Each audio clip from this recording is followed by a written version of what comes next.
രാഷ്ട്രപതിയുടെ സന്ദർശനത്തിന്റെ ഭാഗമായി പത്തനംതിട്ട പ്രമാടത്ത് നിർമ്മിച്ച ഹെലിപാഡ് ഇപ്പോൾ പൊളിക്കുന്നു എന്നുള്ളതാണ്. രാഷ്ട്രപതിയുടെ ശബരിമല ദർശനത്തിന് വേണ്ടി 20 ലക്ഷം രൂപ ചെലവിട്ടാണ് ഈ ഹെലിപാഡ് നിർമ്മിച്ചത്.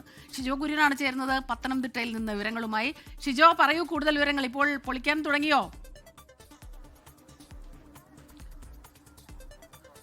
സ്മിത, ഒട്ടനവധി വിവാദമായിട്ടുള്ള ഒരു കാര്യമാണ് പ്രമാടത്തെ ഹെലിപ്പാഡ് നിർമ്മാണം. രാഷ്ട്രപതി ദ്രൗപദി മുർമുവിന്റെ ശബരിമല സന്ദർശനവുമായി ബന്ധപ്പെട്ടുകൊണ്ട് രാഷ്ട്രപതി കേരളത്തിലേക്ക് വരുന്നു. അത് ആദ്യം നിലയ്ക്കലേക്കായിരിക്കുമെന്ന് തീരുമാനിക്കുന്നു.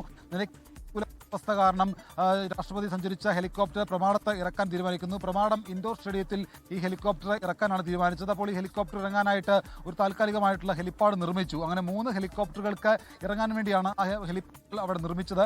എന്നാൽ രാഷ്ട്രപതി സഞ്ചരിച്ച ഹെലികോപ്റ്റർ ദൗർഭാഗ്യവശാൽ അവിടെ കോൺക്രീറ്റിൽ താഴ്ന്നു പോവുകയും പിന്നീട് പോലീസും ഫയർഫോഴ്സും ഒക്കെ ഉന്തി തള്ളി നീക്കി മാറ്റുകയും ഒക്കെയാണ് ചെയ്തത്. അങ്ങനെ അത് വലിയ വാർത്തയാവുകയും വിവാദമാവുകയും ഒക്കെ ചെയ്തതാണ്.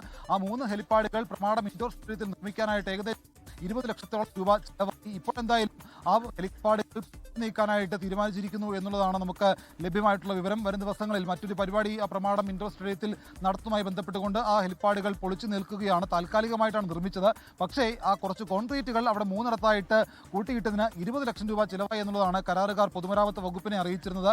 ആ തുക ഇതുവരെ പൊതുമരാമത്ത് വകുപ്പ് നൽകിയിട്ടില്ല എന്നാണ് അറിയുന്നത്. പക്ഷേ ആ 20 ലക്ഷം രൂപ മുടക്കി ചെലവാക്കിയ ആ താൽക്കാലിക ഹെലിപ്പാഡ് ഇപ്പോൾ പൊളിച്ചു നിൽക്കുകയാണ്. അതെ, വലിയ വിവാദമായ ഹെലിപ്പാഡാണ്. 20 ലക്ഷം രൂപ ചെലവിട്ടാണ് ഈ താൽക്കാലിക ഹെലിപ്പാഡ് നിർമ്മിച്ചത്. അതാണിപ്പോൾ പൊളിച്ച് നീക്കാനുള്ള തീരുമാനത്തിലേക്ക് കടന്നിട്ടുള്ളത്. ഷിജോ കുര്യനാണ് പത്തനംതിട്ടയിൽ നിന്ന് ഈ വാർത്തയുടെ വിശദാംശങ്ങൾ നമുക്ക് നൽകിയത്.